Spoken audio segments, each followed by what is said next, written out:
একটা সুন্দর সকালে সুন্দর মুহূর্ত নিয়ে তোমাদের সঙ্গে শেয়ার করতে চলে এসেছি। আজকে কিন্তু জ্যৈষ্ঠ মাসের শেষ মঙ্গলবার, আর আমাদের এখানে জয় মঙ্গলবারের ব্রত বলে একটি পূজা হয়, সেই পুজোই আজকের হবে। তাই জন্য সকাল সকাল আমি লাল পেরে সাদা শাড়ি পরে নিয়েছি। পুজো পাঠ অনুষ্ঠানে একটু লাল পেরে সাদা শাড়ি পরতে বেশ ভালো লাগে। আর এখানে দেখতে পেলে নিশ্চয়ই আমি কাঁঠাল পাতা গুনছি।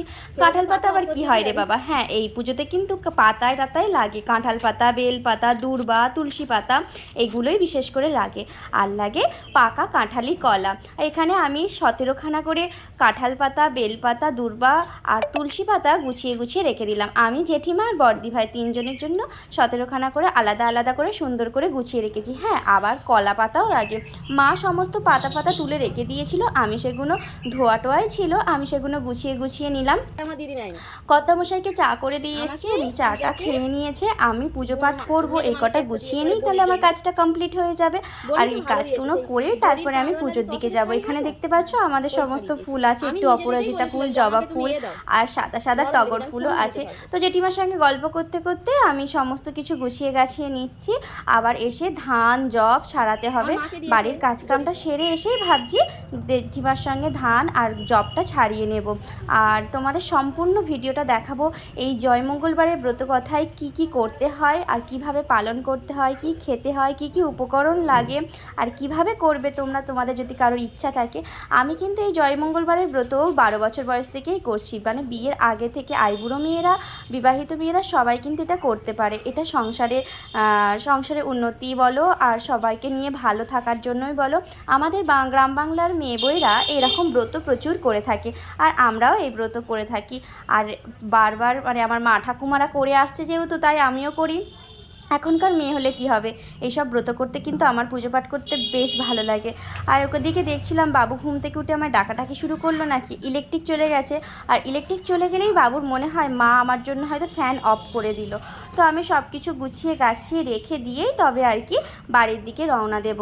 আর বাড়িতে গিয়েও তো পুজো পাঠ করতে হবে, সেটাও একটা মাথায় আছে। সেই জন্য বাড়ির কিছু বেলপাতা নিয়ে নিলাম। বাড়িতে গিয়ে আমার ঠাকুরকে তো বেলপাতা দিতে হবে, আমার শিব শম্ভুকে। আর এখানে আমি আমার ফুল আর বেলপাতা কয়েকটা নিয়ে তারপরে বাড়ির দিকে রওনা দেব। আর আজকের কি কি লাগবে জানো? এর জন্য কলা পাকা লাগে, আর এমনি ডালার জন্য তোমরা শসা, লিচু, আম, মানে মরশুমে যেসব ফল হয়। আর আমরা যে ডালা দিই তাতে সে আতপ চাল দিতে হয়।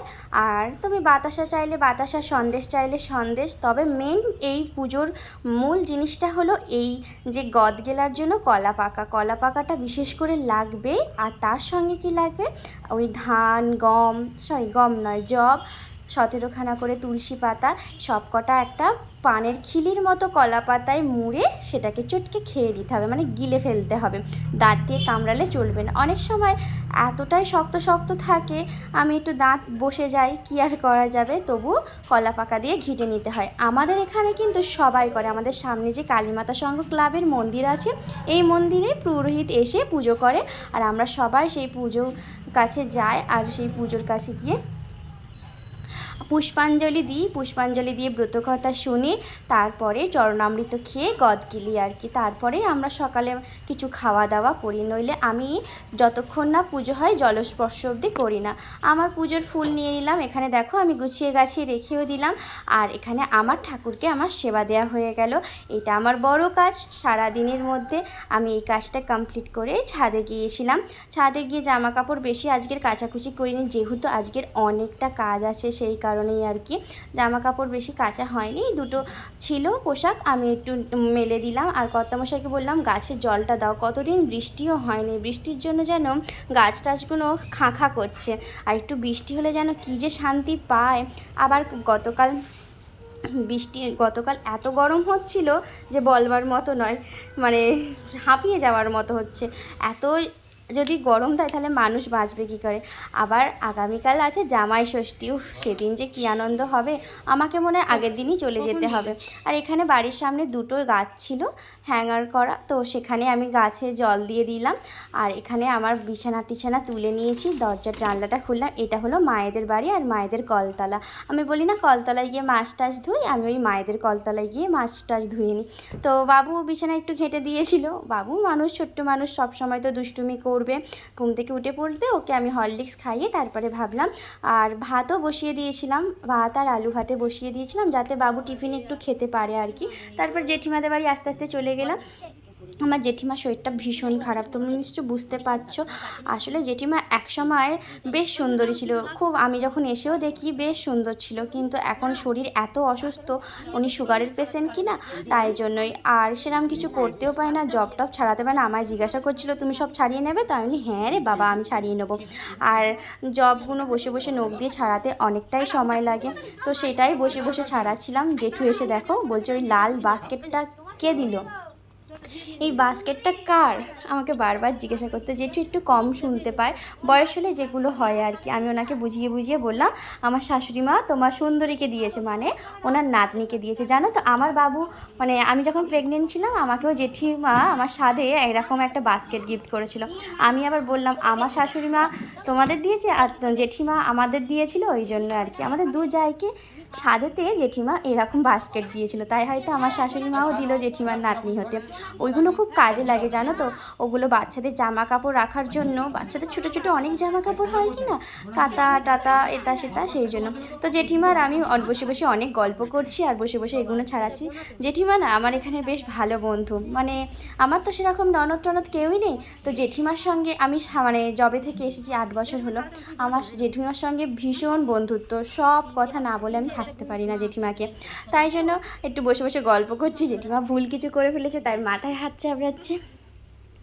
আর জেঠিমার বাড়িতেই কেন, তোমরা হয়তো বলবে কেন জেঠিমার বাড়িতেই সব কিছু করো, আসলে জেঠিমার বাড়িটাই হলো আমাদের আড্ডাখানা। সবাই, আমরা কেন, আমার শাশুড়ি মারা কেন, আরও অনেকে ডিস্কো দিয়ে আরে সবাই আছে, সবাই এসে কিন্তু জেঠিমার বাড়িতেই আড্ডা দেওয়া হয়। জেঠিমারা তো সেরকম কোথাও যায় না, এই যে ডিস্কো দিয়ে এসে বসে পড়েছে। আর সবাই, এটা আমার ডালাও কমপ্লিট, কলা পাতায় খিলি মুড়ে তাতে চন্দনের 17টা টিপ আর সিঁদুরের 17টা টিপ দিয়ে দিলাম। তারপরে পুজো পাঠ হবে, আলতা পড়তে হবে না, ব্রাহ্মণ এসে গেছে, মন্দিরে শাঁখ ঘণ্টা বাজানো আরম্ভ হয়ে গেছে। আমি তাড়াহুড়ো করে আলতাটা যায়ক মায়ক করে পরে নিলাম। সবাই চলে গেছে, আমাকে ডাকাডাকি করা আরম্ভ হয়ে গেছে, আসো আসো কী গো কখন আসবে, পুষ্পাঞ্জলি আরম্ভ হয়ে গেল, মানে আরম্ভ না হলেও এমন করবে মনে হবে আরম্ভ হয়ে গেছে। সত্যিই তো আমি আস্তে আস্তে গিয়ে দেখলাম সত্যিই ব্রাহ্মণ এসে তো কখন গেছে, আর সবার পিছনে আমি দাঁড়িয়ে, সবাই বসে গেছে, জায়গা নিয়ে নিয়েছে আর সব ফুল টুলো নিয়ে আরম্ভ করেছে। আমি গিয়ে একটু গঙ্গা জল নিলাম, আচমন করে নিলাম, তারপরে পুষ্পাঞ্জলি দেওয়ার জন্য ফুলও নিয়ে নিলাম। ফুলের বড্ড ক্রাইসিস, সে ছোটোবেলা থেকে, সে সরস্বতী পুজো যেমন হতো, যে যত বেশি ফুল মনে নিতে পারবে ভগবান তার উপর বেশি সন্তুষ্ট হবে। তো আমার পুষ্পাঞ্জলি দেওয়া হয়ে গেল, সিঁদুরের টিপ দিয়ে দিল সবার কপালে একটা করে ব্রাহ্মণ। আর ব্রাহ্মণটারও ভীষণ গরম হচ্ছে, বলছে শটে করো শটে করো। এখন ব্রাহ্মণরাও খুব চালাক হয়ে গেছে, শটে করতে পারলে তাদেরও ভালো, আর ভগবান বুঝতে হবে কি আর করা যাবে। তো সব কিছু আমাদের হয়ে গেল, আর ওই খিলিরগুলো উৎসর্গ করতে হয় যে যার নাম গোত্র অনুসারে, ব্রাহ্মণের কাছ থেকে ব্রাহ্মণ ঘটেতে উৎসর্গ করে দিল, আমাদেরও উৎসর্গ করেছিল, দু জায়ের মাকে দিয়ে দিলাম যে মা নিয়ে যাও। আমি প্রণাম টনাম করে নিলাম মায়ের কাছে। আর এই মন্দিরেই হলো আমাদের সমস্ত পুজো পাঠ হয়, আর চরণামৃত ব্রাহ্মণ করে রেখে দিয়েই গিয়েছিল। মায়ের কাছে মনস্কামনা মন থেকে হাত জড়ো করে কান ধুলে টুলে বললাম, ঠাকুর আমার মনস্কামনা মনোবাসনা পূর্ণ করো। আর কি বলবো, তোমরাও আমাকে অনেকটা ভালোবাসা দিও, আর কিছুই বলার নেই, তোমাদের ভালোবাসায় আমি অনেকটা দূরে এগিয়ে যেতে পারবো। আর যা কাপড়ের ওখানটায় কি লাগলো জানি না, ফটাস করে ছিঁড়ে গেল ওই গোজাটা লেগে। হ্যাঁ, আর এই কাপড়টা জানো তো অনেক দিনের, আমার দিদার স্মৃতি বলতে পারো, আমার দাদু মারা যেতে আমার দিদা দিয়েছিল এই কাপড়টা। আর ব্রাহ্মণও টুকটুক করে চলে গেল। আর এই গরমে এই কাপড়টা পরে কিন্তু আমার বেশ আরামও হয়েছে, বেশ নরম পাতলা মতো, অনেক দিনের তাঁতের শাড়ি তো সেই জন্য আর কি। সন্ধ্যে টন্ধ্যে দেওয়ার সময় আমি ওই তাঁতের শাড়িটাই পরি। আর এই যে আমি আমার ডালা নিয়ে নিলাম, আর এখানে গদ গেলার জন্য আমার যে জব টপগুলো থাকে সেগুলো নিয়ে নিয়েছি। আর দুলপাগুলো কিন্তু খেতে হয় না, দুলপাগুলো এই যে 17 দুর্বা আছে, ওই 17টা দুর্বা নিয়ে মানে জলে দিয়ে দেবে আর কি, জলে দিয়ে দিলেই হবে। আর এই কলা পাকা দিয়ে ভালো করে মেখে, আমি গোটা ফলই দিয়েছিলাম, তোমরা নিশ্চয়ই দেখতে পেয়েছো। আর কেটে দেওয়ার মতো সময় ছিল না, আর অনেকেই বলে কেটে দিয়ে দিলে মাছি আরে বসবে উড়বে, সেই কারণেই আর কি কেটে দেওয়া হয় না। তো আমার তুলসী পাতাগুলো কোথায় গেল ভগবান জানে, জেঠিমা কি করেছে, আমারটাতেই দেখতে পাচ্ছি তুলসী পাতা নেই, ফক্কা। আমি সবারগুলো করে দিলাম, আর আমার তুলসী পাতাটাই কোথায় গেল আমি খুঁজে পাচ্ছিলাম না। তো আমার গদগেলা হয়ে গেল, মানে এতটা ধানগুলো গলায় লাগিয়ে যায় না, তার জন্য একটু মানে চিবিয়ে ফেলি, তবু এই কলা পাকা দিয়ে ঘিঁটে ঘিঁটে নিতে হয়। এটাই হলো জয়মঙ্গলবারের ব্রত কথা, আর জয়মঙ্গলবারের ব্রতের এইটাই হলো আসল নিয়ম, এই গদগেলাটা। তো আমার আজকের মতো পুজো পাঠ কমপ্লিট হয়ে গেল। আজ কিন্তু আমার নিরামিষ, কিন্তু আমার কর্তামশাই মাছ খাবে।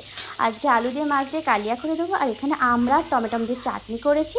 আর এখানে আমার ভাত, বাবুকে গরম গরম ভাত খাইয়ে দিলাম, আলু ভাতে মাছ ভাজা, মাছের তেল দিয়ে ভাত। ছোটোবেলায় আমরাও এরকম আলু ভাতে দিয়ে মাছের তেল দিয়ে মাছ ভাজা দিয়ে ভাত খেতাম, বাবুকেও খাইয়ে দিলাম। বাবু কাঁটার ভয়ে মাছ খেতেই চায় না, জানো তো। তো আজকের আমি কি খাবো জানো, আজকে ফলাহার খাবো, চিড়ে মুরগি, খই, কলা পাকা, দই দিয়ে, ওই মিষ্টি দিয়ে ফলাহার খেতে হয়। আর এছাড়া তোমরা মুড়িও খেতে পারো, লুচি পরোটাও খেতে পারো, তবে এটাই হলো আসল খাওয়ার নিয়ম।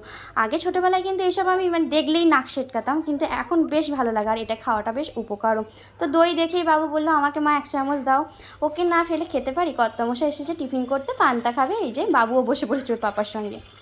ওকে গরম ভাত খাইয়ে দিয়েছিলাম, তবু একটু পাপার সঙ্গে পান্তা খাবে, পান্তা বুড়ো কোথা থেকে এসেছে। তো আমি এটা ভালো করে চটকে চটকে মাখিয়ে নিলাম। অনেকেই হয়তো পছন্দ করে না চটকে মাখা, কিন্তু এইটা ভালো করে না মাখালে না টেস্ট আসে না। যেমন আটা ভালো করে না হাত দিয়ে মাখলে আটা ভালো হয় না, তেমনই আর কি। তো আমি একটু খেতে আরম্ভ করলাম। সত্যি কথা বলতে গেলে এতটা মেখেছি অবশ্য, একেবারে কিন্তু আমি এটা খেতে পারিনি। আমি দুপুরের লাঞ্চেও কিন্তু এটাই খেয়েছি, আর মিষ্টি জিনিস খেতে আমার যেন ভালো লাগে না। তো ওদের দুপুরের লাঞ্চে দিয়ে দিলাম ভাত, মাছের ঝাল, চাটনি, আর আমার জন্য এইটা এনেছিল। তো আমার ব্লগটা কেমন লাগলো?